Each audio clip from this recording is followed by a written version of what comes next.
আসসালামু আলাইকুম। আপনারা সবাই কেমন আছেন? আপনারা অবশ্যই খাতার উপরে লেখাটা দেখে বুঝে গেছেন আজকের আলোচনার বিষয়টা কি। প্রকৃতপক্ষে যেটা না শিখলে ইংরেজি গ্রামার মূলত কোনো কিছুই শেখা হয় না, সেই টেন্স নিয়ে আলোচনা করব। তার আগে কিছু কথা বলে নিই। হয়তোবা এটা আপনার কাছে ভাষণ মনে হইতে পারে, হয়তোবা আপনার কাছে প্যাচাল মনে হইতে পারে, সেটা আপনার ইচ্ছা। আপনি সেটা আমার কথাগুলোকে আপনি কিভাবে নেবেন। তো আরও একটা কথা বলি, সেটা হচ্ছে এই ভিডিওটা মূলত কোনো ভালো ছাত্র বা ছাত্রীদের জন্য নয়। এইটা মূলত তাদের জন্য যারা সারাদিন ফেসবুক, ইউটিউব এবং টিকটকে ভিডিও দেখে সময় নষ্ট করতেছে, শুধুমাত্র তাদের জন্য, এবং যারা দুর্বল ছাত্রছাত্রী তাদের জন্য। আজকে আমরা টেন্স নিয়ে পড়ব, নট এ ক্লাসিক্যাল রুলস। আমরা কোনো চিরাচরিত সেই পুরনো ধাঁচের শেখা আমরা শিখব না। আজকে টেন্সটাকে আমরা এমনভাবে শিখব, এমনভাবে রপ্ত করব, যাতে একদিনে মোটামুটি 3টা টেন্সের একটা গুরুত্বপূর্ণ, আজকে যেহেতু পার্ট 1 হচ্ছে, কারণ একসাথে আপনারা দিলে সবগুলো পারবেন না, এই জন্য আপনাদের 4টা ধাপে এই ভিডিওটা সম্পূর্ণ করে দিব। তো আপনারা পাশে থাকবেন এবং ভিডিওটা কন্টিনিউ করবেন। তো যে কথাটা বলছিলাম, যে আসলে এই ভিডিওটা মূলত দুর্বল ছাত্রছাত্রীদের জন্য। কোনো ভালো ছাত্রছাত্রী যদি এই ভিডিওটা দেখে থাকেন তাহলে আপনারা অবশ্যই এড়িয়ে যাবেন, কারণ এই ভিডিওটা আপনাদের জন্য নয়। তবে চলেন আজকে আমরা টেন্স নিয়ে কথা বলি। টেন্স আসলে কাকে বলে? টেন্স মূলত হচ্ছে কি, ক্রিয়া সম্পাদনের সময়কে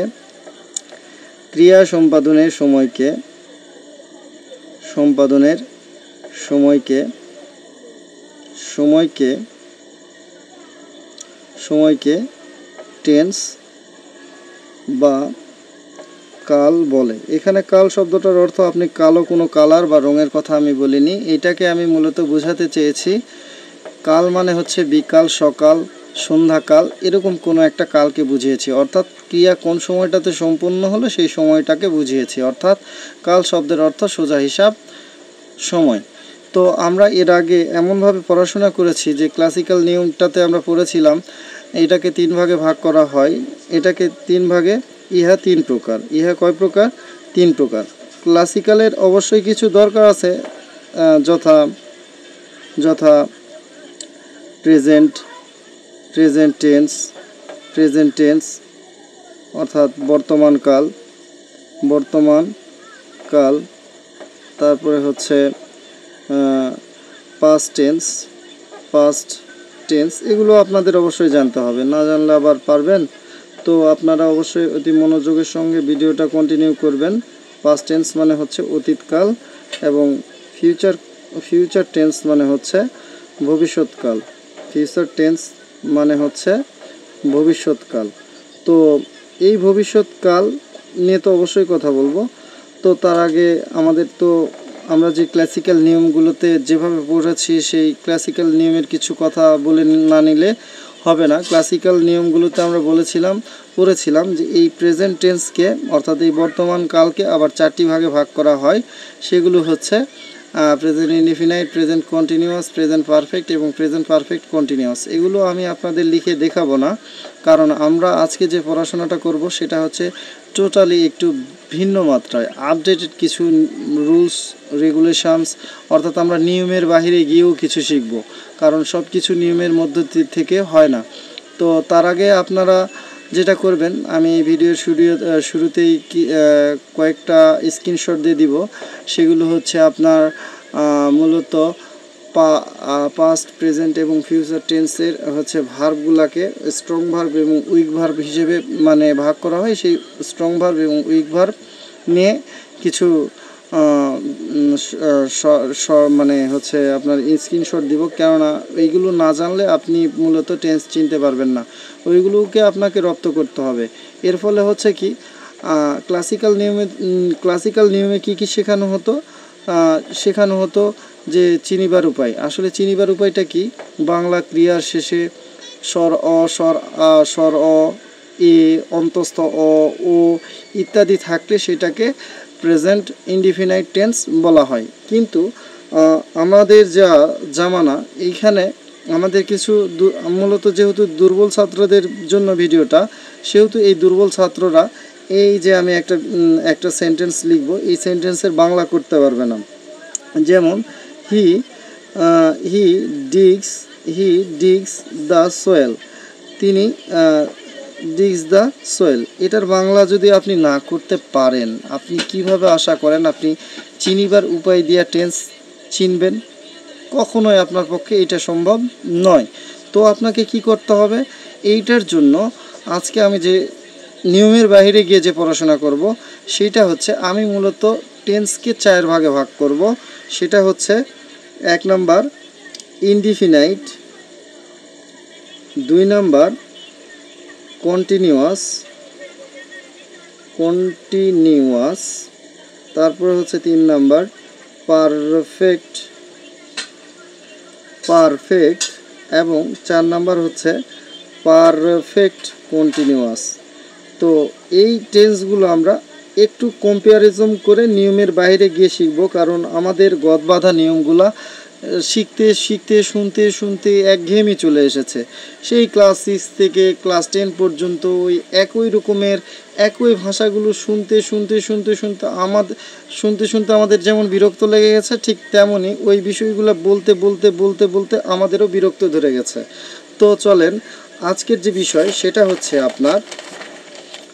যে বিষয় সেটা নিয়ে কথা বলবো। আজকে যে কথাটা বলছিলাম যে আমরা মূলত টেন্সকে 4 ভাগে ভাগ করব, ইনডিফিনাইট, কন্টিনিউয়াস, পারফেক্ট এবং পারফেক্ট কন্টিনিউয়াস নিয়ে আলোচনা করব।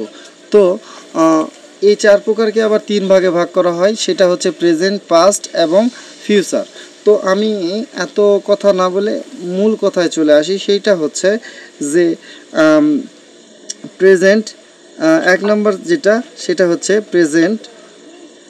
Present indefinite. আমি ইনডিফিনাইটের আইটাকে একটু সংক্ষেপে লিখলাম, একটু আমার স্পেসের অভাব, তো সেই জন্য।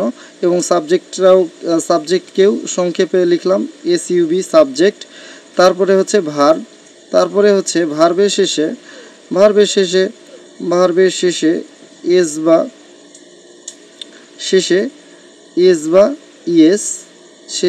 বা ইয়েস যোগ হচ্ছে অবজেক্ট।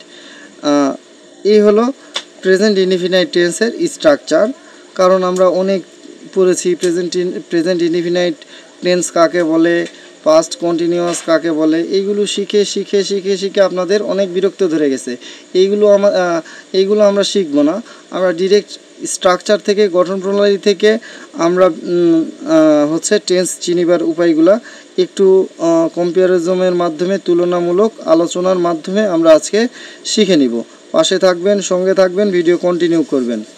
তো তারপরে হচ্ছে পাস্ট ইনডিফিনাইট, সেটা হচ্ছে যে subject plus verb two plus হচ্ছে অবজেক্ট। তারপরে হচ্ছে ফিউচার ইনডিফিনাইট। আমি আগে আপনাদের স্ট্রাকচারগুলো লিখি, তারপরে লিখে আপনাদের বুঝিয়ে দিব আসলে কি। Future indefinite subject plus shall অথবা উইল প্লাস হচ্ছে ভার্ব 1 প্লাস হচ্ছে অবজেক্ট।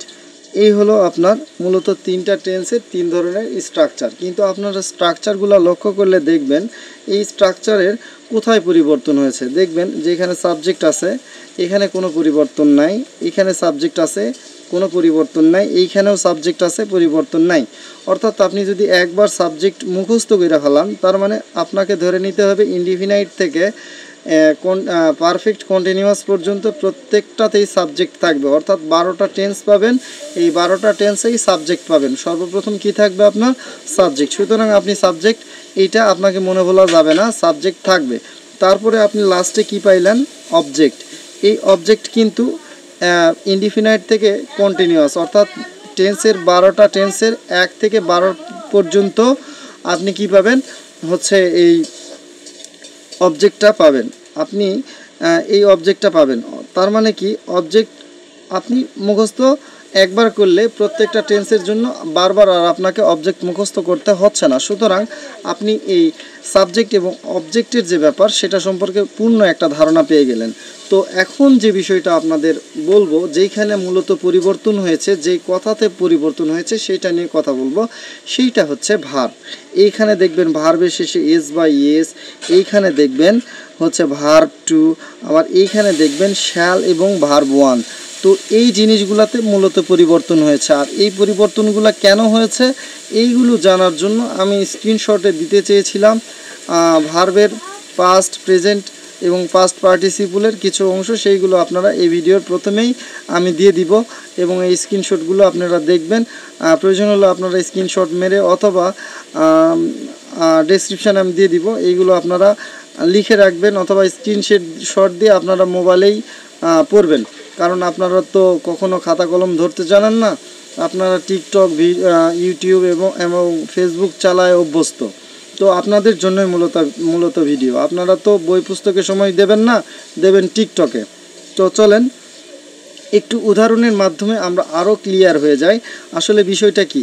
আমি প্রথমে যে সেন্টেন্সটা এই স্ট্রাকচার লেখার আগে বলেছিলাম সেইটা হচ্ছে হি ডিগস the Soyel. He ডিগস the Soyel, অর্থাৎ এইটার বাংলা আপনি করতে পারলেন না। কেন পারলেন না? আপনি জানেন না যে ডিগস মানে কি আর দ্য সোয়েল মানে কি। আর যারা ভালো স্টুডেন্ট তারা তো পারবেন যে এইটার বাংলা হচ্ছে সে জমি খনন করে অর্থাৎ খুঁড়ে। তো এইখানে যে ক্রিয়া করে, করের শেষে কর যোগ এ, এইটা আপনাকে বিশ্লেষণ করে তারপরে আপনাকে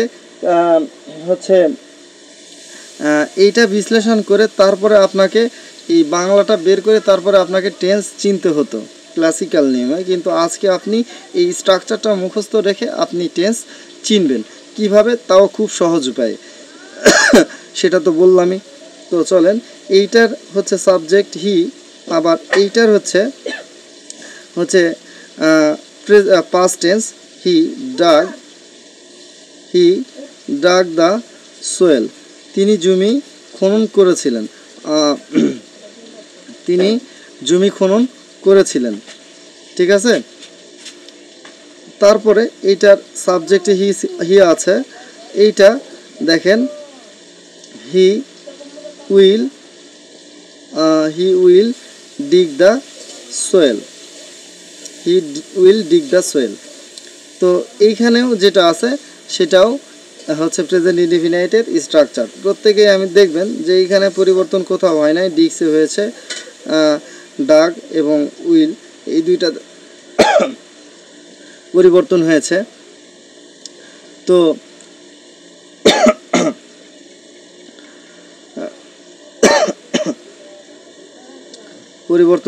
এই পরিবর্তনটা মূলত হয়েছে আপনার ভার্বের কারণে। অর্থাৎ আপনি যদি ভার্ব চিনতে পারেন আর ভার্বকে যদি আপনি মডিফাই করতে পারেন, আপনি টেন্স চিনতে সক্ষম। কারণ আপনি জানেন কোনো বাক্যের শুরুতেই সাবজেক্ট বসে। আরও একটা কথা বলি, এইখানে বলছিলাম যে ভার্বের শেষে এস বা ইএস যোগ। এখন প্রশ্ন হলো কখন ভার্বের শেষে এস বা ইএস যোগ হবে। ভার্বের শেষে এস বা ইএস যোগ হবে কখন? ভার্বের শেষে এস বা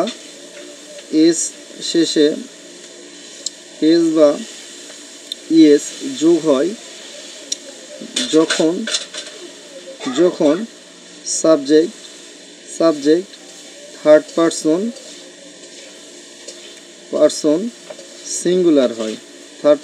সিঙ্গুলার হয় তখন। তো এখন আপনার মনে প্রশ্ন জাগতেছে, থার্ড পারসন আপনি আবার কোথায় পেলেন? থার্ড পারসন, আরে ভাই, পারসনকে 3 ভাগে ভাগ করা হয়, সেইটা হচ্ছে পারসন। আবার এখন আপনাদের এই পারসন নিয়ে কথা বলতে হবে, কারণ পারসন না চিনলে আপনাদের আবার টেন্সের এই ভার্বের শেষে এস বা ইএস এই ব্যাপারটা বুঝতেও সমস্যা হবে। এই পারসনকে আবার মূলত 3 ভাগে ভাগ করা হয়। এখানে পারসন মানে হচ্ছে, আপনারা অবশ্যই এর আগে পড়েছেন কিনা জানি না, পারসন মানে হচ্ছে পুরুষ বা ব্যক্তি। তো আমরা পুরুষ, এখানে পারসনকে 3 ভাগে ভাগ করব। একটা হচ্ছে ফার্স্ট পারসন, তারপরে হচ্ছে 2 নাম্বারটা হচ্ছে সেকেন্ড পারসন এবং 3 নাম্বারটা হচ্ছে থার্ড পারসন।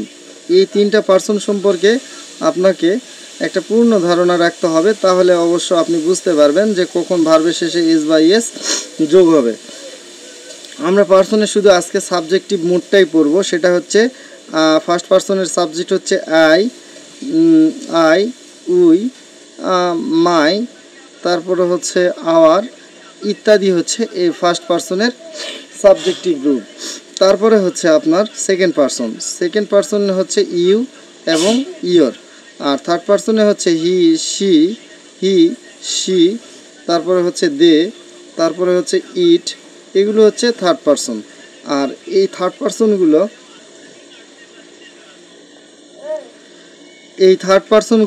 আরও আছে, সেগুলো হচ্ছে যত প্রকার নাউন আছে এবং প্রোনাউন আছে সবগুলোই হচ্ছে থার্ড পার্সন।